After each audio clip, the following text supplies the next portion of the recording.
नमस्कार, awakening India के एक और खास एपिसोड में आपका स्वागत है। पिछले हफ्ते अवेकनिंग इंडिया में हमने बात की ध्यान के बारे में। स्वामी विवेकानंद का ध्यान क्या कहता है और ध्यान का प्रारंभिक स्तर क्या है।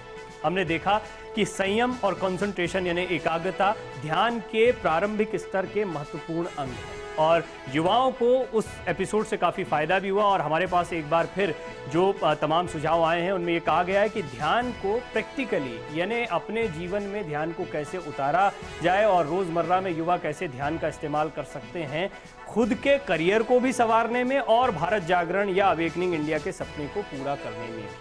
आज भी ध्यान के बारे में हम बातचीत करेंगे। हमारे साथ जुड़ रहे हैं महेश दत्त शर्मा जी, जिनका संन्यास का नाम ईशान महेश भी है। सबसे पहले मैं आपका महेश जी बहुत स्वागत करता हूं। ईशान महेश जी सभी लोगों को मेडिटेशन सिखाते हैं, ध्यान सिखाते हैं और जैसा हमने कहा कि आज हम आपको बता रहे हैं प्रैक्टिकली ध्यान को, मेडिटेशन को आप कैसे आजमा सकते हैं, कैसे अपने जीवन में ला सकते हैं। इस पर हम ईशान महेश जी से बातचीत करेंगे। मैं आपका भी बहुत स्वागत करता हूँ।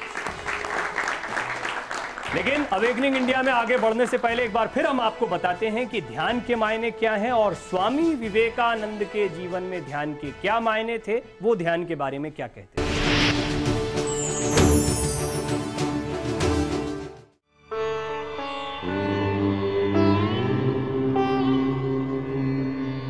ध्यान क्या है? ईश्वर को प्राप्त करने का तरीका या मन को एकाग्र करने का रास्ता? क्या ध्यान के द्वारा ही इस जन्म मरण के चक्रव्यूह से छुटकारा पाया जा सकता है या ध्यान के द्वारा इस जीवन की परेशानियों से छुटकारा पाया जा सकता है?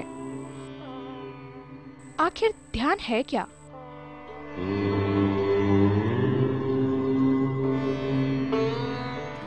पच्चीस दिसंबर 1892 स्वामी विवेकानंद ने श्रीपाद शिला पर अपना ध्यान प्रारंभ किया।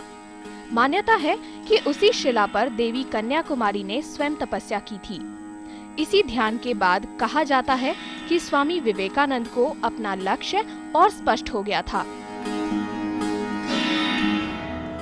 स्वामी जी ने न केवल भारतीय आध्यात्मिक चिंतन की जांची परखी दीर्घ परंपरा के अनुसार ध्यान के अनेक पक्षों को हमारे समक्ष रखा है, अपितु मनुष्य जीवन के ध्येय के लिए उसकी आध्यात्मिक उपयोगिता भी बताई है। साथ ही उन्होंने ध्यान मग्नता द्वारा सुप्त आध्यात्मिक शक्ति को जागृत करके दैनिक व्यावहारिक जीवन में भी दिव्यता की अभिव्यक्ति पर अत्यधिक बल दिया है। ध्यान के मायने स्वामी जी के लिए सिर्फ आध्यात्मिकता और कर्म कांडों तक सीमित नहीं थे, बल्कि किसी विषय पर एकाग्रचित चिंतन और पूरी शक्ति को उस लक्ष्य की प्राप्ति के लिए लगा देना स्वामी विवेकानंद का ध्यान था। विवेकानंद मानते हैं कि युवा शक्ति भटके नहीं और किसी एक लक्ष्य की प्राप्ति में अपना ध्यान लगा दे तो चमत्कार कर सकते हैं। स्वामी जी का विचार है कि मन का विकास करो और उसका संयम करो, उसके बाद जहाँ इच्छा हो वहाँ इसका प्रयोग करो, उससे अति शीघ्र फल प्राप्ति होगी। ये है यथार्थ आत्मोन्नति का उपाय। एकाग्रता सीखो और जिस ओर इच्छा हो उसका उपयोग करो। ऐसा करने पर तुम्हें कुछ खोना नहीं पड़ेगा। जो समस्त को प्राप्त करता है वह अंश को भी प्राप्त कर सकता है। व्यावहारिक जीवन में ध्यान के महत्व को समझते हुए स्वामी विवेकानंद का कहना है कि मन और मुंह को एक करके भाव को जीवन में कार्यान्वित करना होगा। इसको श्री रामकृष्ण कहा करते थे, भाव के घर में किसी प्रकार की चोरी ना होने पाए। सब विषयों में व्यावहारिक बनना होगा। लोगों या समाज की बातों पर ध्यान ना देकर वे एकाग्र मन से अपना कार्य करते रहेंगे। दुनिया के लोगों की बातों पर ध्यान नहीं देना होगा। उनकी भली बुरी बातों को सुनने से जीवन भर कोई किसी प्रकार का महत्व कार्य नहीं कर सकता।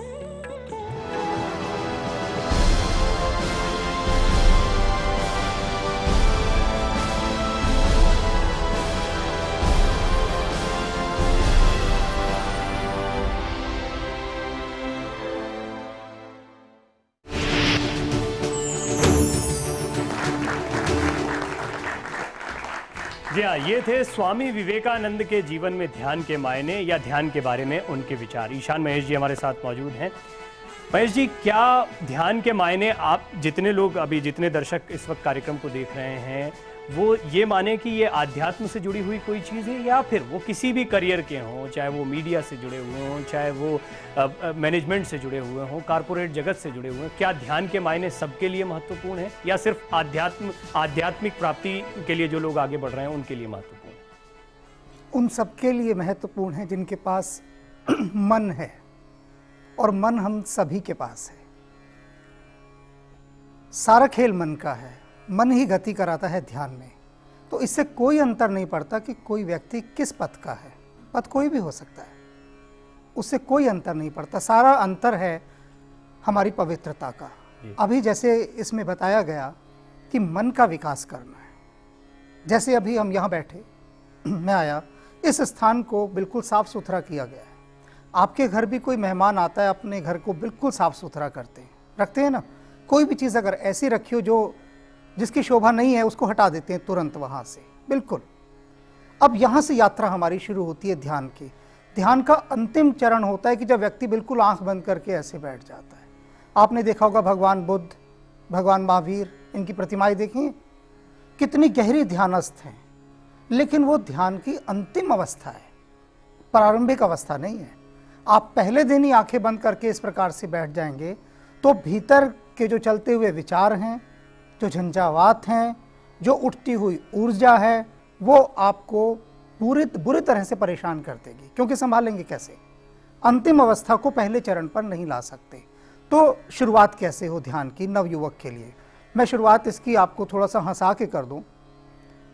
मुल्ला नसरुद्दीन को एक बार कुछ बदमाशों ने रास्ते में पकड़ लिया और कहा, मुल्ला जो पैसे हैं दे दो। मुल्ला ने कहा, नहीं दूंगा, क्योंकि ये मैंने बुढ़ापे के लिए संभाल कर रखे हैं। तो उन्होंने कहा, हम तेरी जान ले लेंगे। तो उसने कहा, जान ले लो, जान का क्या है, मुफ्त में मिली है, पर पैसे नहीं दूंगा, वो बुढ़ापे के लिए रखे। अब इस चीज को समझना, ये आध्यात्मिक चुटकुला है कि नवयुवक क्या समझता है कि हमें ये जो जान मिली है ये मुफ्त में मिली है, और मुफ्त में मिली चीज की जैसे बेकदरी होती है, वैसे युवा शक्ति इसकी बेकदरी कर रही है अक्सर। आप सब लोगों को गाड़ियां बहुत पसंद है, वाहन पसंद है ना, किसी को मोटरसाइकिल, किसी को गाड़ी। अब तुम समझो कि तुम्हारे ये जो शरीर हैं, ये शरीर नहीं है, ये गाड़ी है, जिसको जो पसंद हो। कोई अपने को बाइक बनाना चाहता है, बाइक बना ले, कोई कार बनाना चाहता है, कार बना ले। अब मुझे ये बताओ कि तुम्हारी कार को या तुम्हारे इस वाहन को कोई जरा सा भी खरोंच डाल दे, तुम बर्दाश्त करोगे? करोगे? नहीं करोगे। इसके अंदर क्या घटिया ऑयल डलवाओगे? पेट्रोल डलता है ना, तो मिट्टी का तेल डलवा लोगे इस गाड़ी में? नहीं डलवा लोगे। लेकिन युवा शक्ति सिगरेट तो खूब पी रही है। वो क्या कर रही है? क्या ये जो धूम्रपान है या जितने भी नशीले पदार्थ हैं, क्या तुम्हारे इस वाहन के लिए उपयोगी हैं? क्या ये इसे सशक्त करेंगे, बलिष्ठ करेंगे? परमात्मा ने तुम्हें एक सुंदर देह दे के भेजी, बड़ा सुंदर, इतनी शक्ति है तुम लोगों में। वो शक्ति किस लिए? कि यहां से जंपिंग बोर्ड बने, यहां से तुम्हारी जंप लगे सीधे और वो ध्यान में जाए। तो उसके लिए क्या कि ये जो तुम्हें साधन मिला, इसको कितना पवित्र रख सकते हो। तो पवित्रता की पहली यात्रा वाणी से शुरू होती है, बोलने से, कि आप बोलते कैसे हैं, आपकी वोकैबुलरी, आपकी शब्दावली कैसी है। खुद अनुभव करना। अभी मैं ध्यान का एक छोटा सा प्रयोग कराऊंगा। कितने बच्चे ऐसे होंगे इस समय जो वाक्यों में कितने अपशब्दों का प्रयोग करते होंगे, यानी भ्रष्ट भाषा का, दूषित शब्दों का, जिन्हें सामान्यतः हम गाली कहते हैं। हम एक वाक्य बोलेंगे, उसके अंदर 5 शब्द गाली के होते हैं। क्यों? क्या ऐसा होता है कि जो तुम्हारे शौचालय में उपयोग के लिए जो डब्बा रखा हुआ है, क्या उसको मंदिर में इस्तेमाल करते हो? नहीं करते हो? जिससे टॉयलेट को हम साफ करते हैं ब्रश से, क्या उससे मंदिर साफ करते हो? नहीं करते। तो ये जो वाणी है, जिस वाणी से तुम परमात्मा का नाम लेते हो, जिस वाणी से तुम अपने माता पिता का नाम लेते हो, उसी ही वाणी से तुम गंदे शब्दों को कैसे उच्चारित कर सकते हो। ये फर्स्ट अवेयरनेस है ध्यान की। तो आज अभी शुरुआत में ही आप लोग समझ गए होंगे कि आज हम आपको बताने वाले हैं कि ध्यान को आप अपने जीवन में कैसे आजमा सकते हैं, ध्यान को कैसे ला सकते हैं। ईशान महेश जी से ये बातचीत हम आगे भी बढ़ाएंगे। मुझे पक्का पता है कि आप लोग कह रहे होंगे मैंने बीच में क्यों रोक दिया। स्वामी शांत आत्मानंद जो दिल्ली रामकृष्ण मिशन के सेक्रेटरी हैं, उन्होंने भी अपने विचार अवेकनिंग इंडिया के लिए भेजे। हम उनके विचार भी लेते हैं और फिर आपसे बातचीत को आगे बढ़ाते हैं।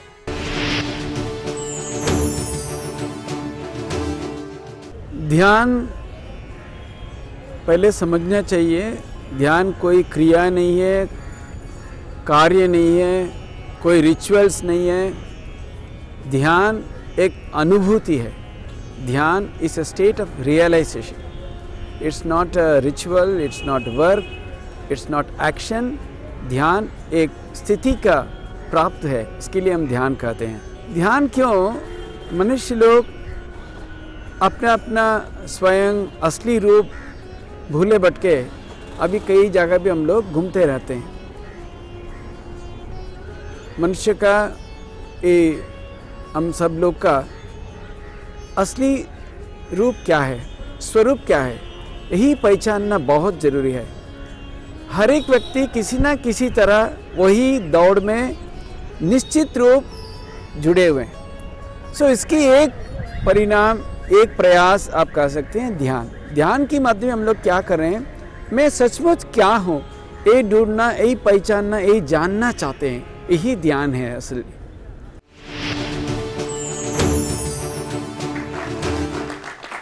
ध्यान क्या है? ध्यान की परिभाषाएं तो समझ में आ रही हैं, लेकिन ध्यान को कैसे आप प्रैक्टिकली कर सकते हैं वो आज ईशान महेश जी हमें बता रहे हैं।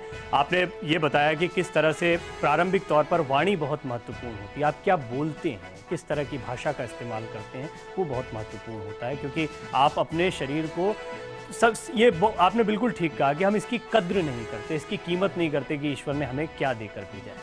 लेकिन ये एहसास भी कैसे हो, ये कहाँ से आएगा ये एहसास?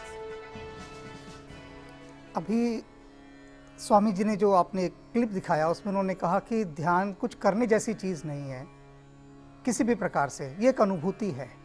इस अनुभूति से ही सब कुछ पैदा होता है, अनुभूति से। अभी छोटे छोटे से प्रयोग हैं जो इनको मैं भी समझाऊंगा। पहला प्रयोग ये है कि जैसे सुबह ये उठे बच्चे सारे जी, तो ये अनुभूति कहाँ से आती है? विनम्रता से। सुबह उठने के बाद अगर ये सबसे पहला काम अपने माता पिता के चरण स्पर्श करने का करते हैं तो पहले ही दिन आप एक बड़ी गहरी चीज़ महसूस करें। आप सब बच्चे किसी को अगर कहते हैं नमस्ते जी, कि दूसरा आदमी कहता है हाँ ठीक है, यही होता है ना। लेकिन जब आप उसके चरण स्पर्श करते हैं तो उसका दूसरा एक्ट क्या होता है कि आपकी पीठ पर या सिर पर हाथ रखा जाता है, यही होता है ना सबसे पहला। तो ये ऊर्जा का रूपांतरण होता है कि जैसे ही आप झुके, सुबह उठे, अपने माता पिता के चरण स्पर्श किए, तो उनके भीतर से जो एक वाइब्रेशंस पैदा होती हैं, जो तरंगे पैदा होती हैं, आशीष जिसको हम कहते हैं, आशीर्वाद जिसको कहते हैं, वो आपको भीतर ही भीतर नरिश करता है, पोषित। कितने लोग ये करते हैं? कम है। और कई बार ये होता है कि बच्चे, इनमें बहुत से स्टूडेंट हैं जो कई बाहर के शहरों से आकर दूसरे शहरों में रह रहे हैं, तो इनके लिए भी मैं चाहूंगा कि कुछ सुझाव दें। आप देखिए कितनी अच्छी बात मुझे यहाँ लगी कि बच्चे ईमानदार और सच्चे हैं। 2 बच्चों ने हाथ खड़े किए, नहीं तो सारे भी कर सकते थे, कोई भी कर सकता है। इनके मम्मी पापा भी देख रहे होंगे ना अभी। तो ऐसा है कि जो भी हमें अपने से बड़ा मिलता है, संस्कृत में हमारी एक बात कही गई जो स्वामी विवेकानंद भी अपनाते थे कि ये शाम नित्य वृद्धो अपि सेवितः चत्वारि तस्य वर्धन्ते आयुर्विद्या यशो बलम। आयु, विद्या, यश और बल, ये चारों चीजें चाहिए ना आपको। कैसे बढ़ती है? जो नित्य अपने वृद्धों की सेवा करता है, अपने से बड़ों की सेवा भावना से क्या होता है कि हमारे भीतर का अहंकार घुलता है। वो अहंकार हमारी सबसे बड़ी बाधा है। आपने धार्मिक स्थलों पर देखा होगा, बड़े से बड़ा व्यक्ति पोछा लगा रहा है, झाड़ू लगा रहा है, सफाई कर रहा है ना वहाँ पर, लेकिन क्योंकि लगता है सब कर रहे हैं, लेकिन कहीं पर ऐसे स्थान पर जहाँ पर गंदगी पड़ी